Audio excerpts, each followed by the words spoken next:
আবারও পুকুর ভরাট, রাস্তার আবর্জনা পুকুরে ফেলে ভরাট, পুকুর বুঝিয়ে প্রমোটিং এর ছক। এ নিয়ে স্থানীয়দের মধ্যে বাড়ছে ক্ষোভ।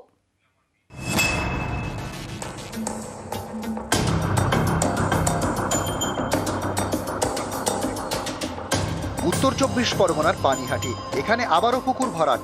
29 নম্বর ওয়ার্ডের ঘোলা শ্রীনগরের পর এবার 28 নম্বর ওয়ার্ডে ওঙ্কার পার্কে। পুকুরই ছিল জানি। আচ্ছা, কতদিন ধরে ছিল পুকুরটা?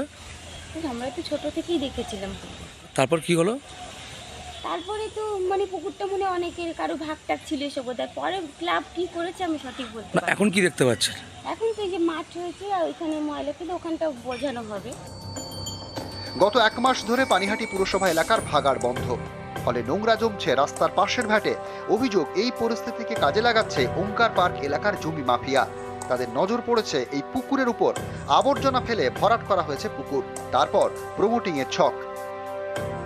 ডেঙ্গু কলেরার আশঙ্কায় ভুগছে, তখন তৃণমূলের কাউন্সিলর আর লোকাল নেতারা সেখানেও ব্যবসা খুঁজে বেড়াচ্ছে। 1 সপ্তাহ কাটেনি 29 নম্বর ওয়ার্ডে গার্বেজ দিয়ে জলাশয় ভরাটের কাজ চলছিল, আর এখন সেই একই প্রক্রিয়াতে 28 নম্বর ওয়ার্ডে জলাশয় ভরাটের কাজ চলছে গার্বেজ দিয়ে, মাটি না গার্বেজ। তো সেই একই জমিতে কদিন বাদে দেখা যাবে যে একটা বহুতল বিল্ডিং দাঁড়িয়ে গেছে। পৌরসভাতে এরকম কোনো চিঠি এখনো পর্যন্ত জমা পড়েনি।